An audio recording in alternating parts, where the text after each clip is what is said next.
Сегодня с самого утра в городах и районах республики жителям раздают ленточки с триколором. На центральной площади Азнакаева звучат патриотические песни. Молодежь вручает горожанам символ страны.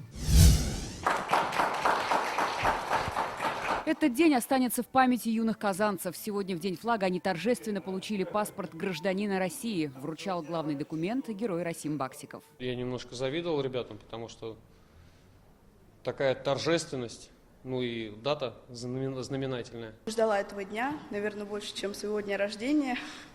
И я очень рада получать паспорт в такой торжественной обстановке. Праздничный день. Я испытываю также гордость, потому что паспорт – это, безусловно, большая ответственность.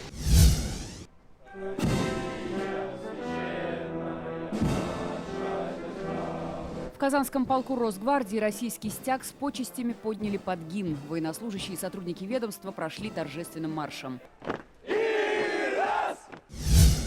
Вы знаете, у меня слезы радости, гордости, что это хорошо придумали. В Нижнекамске за несколько дней до праздника на домах, где проживают участники СВО и их семьи, установили флаги.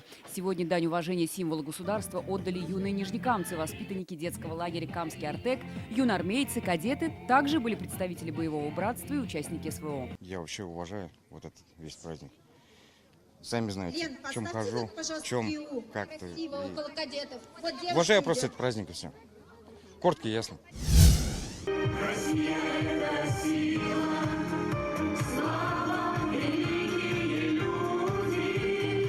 В Елабуге в честь праздника прошла акция «Главный флаг нашей страны». Горожанам рассказали о государственных символах России, историю флага и значение его цветов. Юным елабужанам вручили паспорта, а первоклашкам – школьные ранцы. Безумно сильно рада, что рождена в этой стране. Безумно сильно рада, что меня пригласили на данный праздник. Спасибо всем большое. Я буду чувствовать теперь ответственность намного сильнее. В Казани в год семьи супружеские пары отметили праздник российского флага креативно. На озере Кабан они устроили семейный флешмоб с бело-сине-красными шарами.